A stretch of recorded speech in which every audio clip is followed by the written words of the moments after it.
Assalamualaikum warahmatullahi wabarakatuh. Alhamdulillah. Allahumma salli ala sayyidina Muhammadin amma ba'd.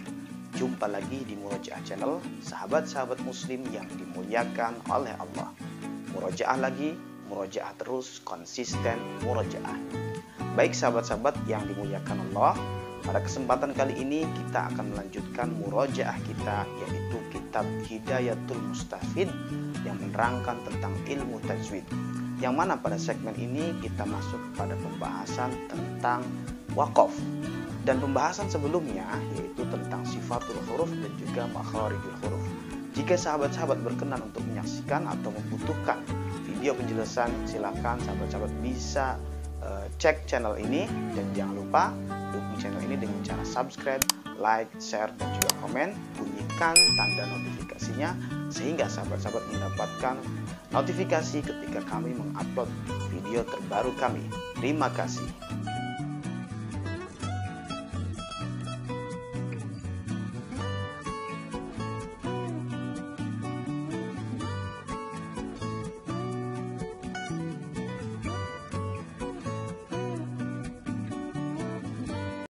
Bismillahirrahmanirrahim. Qala al-musannifu rahimahullahu ta'ala wa nafa'ana bihi wa bi'ulumihi fid darini amin ya mujibas sairin. Faslun fi bayani aqsamil waqfi. Fasal ini menerangkan tentang bagian-bagian daripada waqaf. Waqaf itu sahabat-sahabat yaitu berhenti ketika kita membaca Al-Quran. Nah, itu disebut dengan waqaf. Pertanyaan yang pertama yaitu ilakam qismin tangqasimu al-awqafu. Waqaf-waqaf itu terbagi kepada berapa bagian? Allati yaqifu 'alaiha at-tali. Yang mana seorang pembaca Al-Qur'an itu berhenti padanya ketika membaca Al-Qur'an yang agung. Jawabannya, tangqasimu, waqaf itu terbagi ila arba'ati aqsamin, kepada 4 bagian. Yang pertama disebut dengan waqaf tamin, waqaf tam, yang artinya waqaf sempurna. Yang kedua wakafin, waqaf kaf, yang artinya waqaf yang cukup.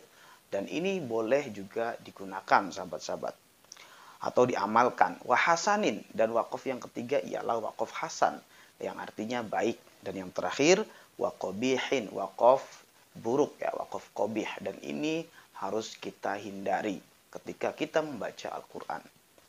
Selanjutnya pertanyaannya ialah ma huwal waqfu tamu.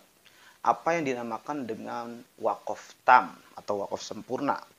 Jawabannya ialah huwa al-waqfu ala kalimatin, yaitu waqaf tam ialah berhenti atas sebuah kalimat lam yata'allaq ma ba'daha biha, yang mana tidak ada kaitannya dengan lafaz setelahnya, wala bima qablaha, dan juga tidak ada kaitannya dengan lafaz sebelumnya. La lafdhon, baik secara lafadznya, wala maknan, dan juga secara maknanya. Kal waqfi, seperti kita berhenti ketika membaca Al-Quran, alal muflihuna, ketika kita membaca alal muflihun, ya, al muflihun, sebagaimana contoh dalam surah Al-Baqarah, bahwa di situ ulaika ala hudam mir rabbihim wa ulaika humul muflihun. Nah, ketika kita berhenti pada muflihun ini, sahabat-sahabat, ini wakafnya sudah tam, sudah sempurna.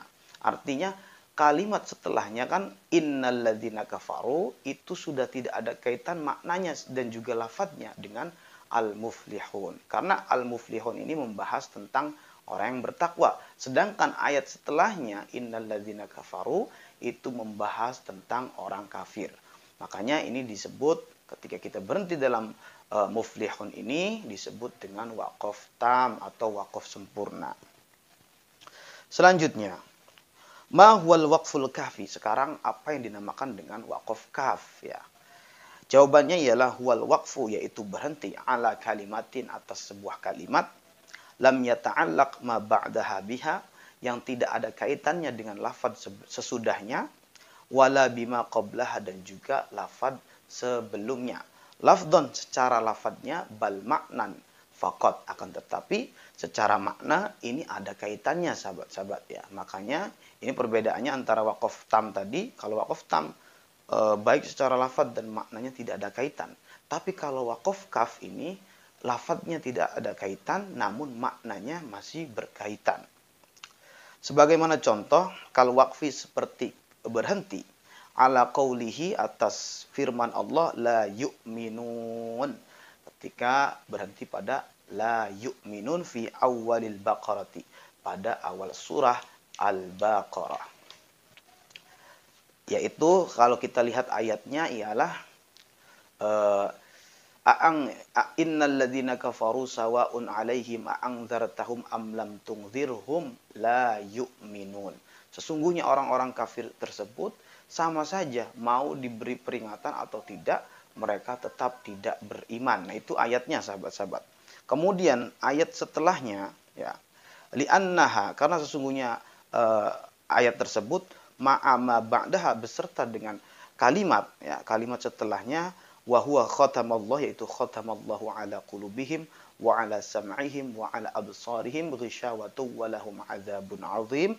Itu muta'alliqun, ada kaitannya bil kafirin, dengan orang penjelasan tentang orang-orang kafir. Jadi innal ladzina kafaru sawa'un 'alaihim a'anzartahum am lam tunzirhum la yu'minun. Sesungguhnya orang-orang kafir itu sama saja, baik kamu beri peringatan ataupun tidak, mereka tidak akan beriman. Sedangkan ayat setelahnya, khatamallahu ala qulubihim, Allah telah mengunci hati mereka. Nah, ini masih pembahasan tentang orang kafir secara maknanya. Makanya disebut dengan waqaf kaf. Karena apa? Kalimat setelahnya atau ayat setelahnya itu masih ada kaitannya secara maknanya. Makanya ketika berhenti pada posisi ini, sahabat-sahabat, itu diperbolehkan karena sudah cukup. Seperti itu. Selanjutnya, ma huwal waqful hasan, apa yang dinamakan dengan waqaf hasan? Ya, secara bahasa hasan artinya baik, sahabat-sahabat. Kemudian secara jawaban di sini ialah huwa, yaitu al-waqfu, berhenti, ala kalimatin, dalam sebuah kalimat atau atas sebuah kalimat, ta'allaqa ma ba'daha biha, yang mana kalimat setelahnya itu berkaitan, wa bima qablaha, dan kalimat sebelumnya itu juga masih berkaitan, lafdzon, secara lafadznya, bisyarti tamamil kalami, tetapi dengan satu syarat, yaitu harus sempurnanya kalam ya. Sempurnanya kalam itu kalau kita belajar nahwu, sahabat-sahabat, minimal mubtada ada khobarnya, kemudian fi'il ada fa'ilnya, syarat ada jawabnya. Jadi seperti itu. Ingdatil kal kalimati, ketika pada kalimat tersebut. Kal waqfi, sebagaimana contoh pada waqaf atau berhenti, alhamdulillah, pada membaca alhamdulillah, fil fatihati, pada surat al-fatihah. Lianna rabbi, karena sesungguhnya rabbi ya, kalimat rabbi itu sifatun, merupakan sebuah sifat dari rabbil alamin ya, lahu ya, dari alhamdulillah, dari Allah. Muta'alliqun ma ba'dal kalimati al-mawfuqi, yaitu berkaitan dengan kalimat setelahnya al-mawqufi, yang dibaca waqaf, alaiha, atasnya, biha, dengan kalimat tersebut, lafdon, secara lafad, wakal waqfi, sebagaimana contoh juga ala alaihim, atas kalimat alaihim al-awwali, yang pertama, fil fatihati, pada surat al-fatihah. Lianna ghairi sifatun, lianna ghairi, karena sesungguhnya ghairi itu sifatun, merupakan sifat lilladzina, pada lafad lilladzina, au badalun, ataupun menjadi badal minhu, darinya. Jadi intinya sahabat-sahabat, pada lafad hasan ini atau waqaf hasan ini, sahabat-sahabat, ialah berhenti pada sebuah kalimat namun kalimatnya itu sudah kalam syaratnya. Contohnya, Bismillahirrahmanirrahim, alhamdulillah. Nah, itu sudah hasan. Kenapa? Karena alhamdulillah itu susunan mubtada dan juga sudah ada khabarnya. Segala puji bagi Allah ya. Alhamdulillahi rabbil alamin, misalkan. Ya. Rabbil alamin ini merupakan sifat daripada Allah ya, yang menjadi Tuhan seluruh alam ya. Maka dari itu boleh berhenti pada situasi seperti ini. Atau contoh yang kedua, pada kalimat alaihim, pada awal surat Al-Fatihah. Siratal ladzina an'amta 'alaihim. Nah, itu berhenti. Kemudian lanjut. Ghairil maghdubi 'alaihim waladdallin. Nah, itu sudah diperbolehkan karena sudah merupakan wakafnya itu wakaf hasan, sahabat-sahabat. Pertanyaan selanjutnya. Ma huwal waqful qabih? Sekarang apa yang dinamakan dengan wakaf qabih? Wakaf qabih ialah huwa al-waqfu berhenti ala lafdin atas lafad mufidin yang ghairi mufidin, mohon maaf, ghairi mufidin yang tidak berfaedah li'adami tamamil kalami, ya kebalikan tadi hasan. Kalau hasan bisyarti kalamin, ya dengan syarat sudah kalam, sekarang tidak ada kesempurnaan kalam, sahabat-sahabat. Wa qad ta'allaqa ma ba'dahu bima qablahu, dan sungguh berkaitan kalimat setelahnya dan juga sebelumnya. Lafdun secara lafadznya, wa maknan dan juga secara maknanya. Kal waqfi seperti berhenti ala bism. Ketika kita mengucap bismillahirrahmanirrahim, kita bacanya bism. Waqaf seperti ini. Itu tidak boleh. Ini namanya waqaf qabih. Min bismillahi wa alal hamdi. Membaca alhamdulillah, alhamd. Ya, itu tidak boleh juga, sahabat-sahabat, karena itu merupakan wakaf qabih, wakaf yang buruk, ya. Minal hamdulillah wa ala maliki, dan juga berhenti pada lafaz atau kalimat malik. Mau baca malik yaumiddin, dia berhenti malik. Nah, itu tidak boleh. Atau au yaumi, pada yaum, ya, maliki yaum. Nah, itu tidak boleh karena belum kalam gitu. Kalamnya belum sempurna. Min malik yaumiddin.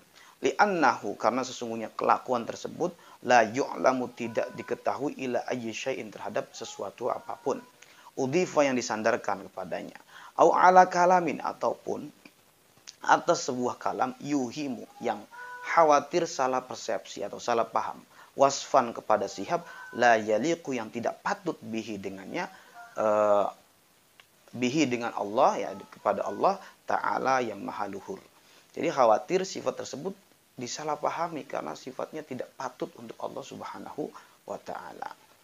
Kemudian kama sayati, sebagaimana akan datang bayanuhu, penjelasannya, insyaallah. Insyaallah, ya, jika Allah menghendaki, fi ghairi hadhihi risalah, pada selain kitab ini, haitsu hadhihi mukhtasaratun, karena kitab ini, sahabat-sahabat, merupakan kitab ringkasan. Jadi bisa dicari pada kitab yang lebih detail penjelasannya. Jadi ini hanya menggambarkan sebagian besar saja bahwa wakaf ada 3, yaitu tam, kaf, dan juga mohon maaf, ada 4 wakaf. Yang pertama tam, kaf, kemudian hasan, dan juga qabih. 3-tiganya boleh, yang tidak boleh ialah qabih. Kita harus hindari. Nah, sahabat-sahabat, itu saja ya untuk pertemuan kita kali ini, untuk murojaah kita kali ini. Kita kalau tidak belajar untuk wakaf ini tentunya tidak disiplin dalam berhenti ataupun melanjutkan bacaan tilawah kita. Semoga bermanfaat, dan apabila ada kesalahan atau ketidakjelasan dalam penjelasan ini, mohon dimaafkan. Wallahu a'lam bishawab. Tsumma assalamualaikum warahmatullahi wabarakatuh.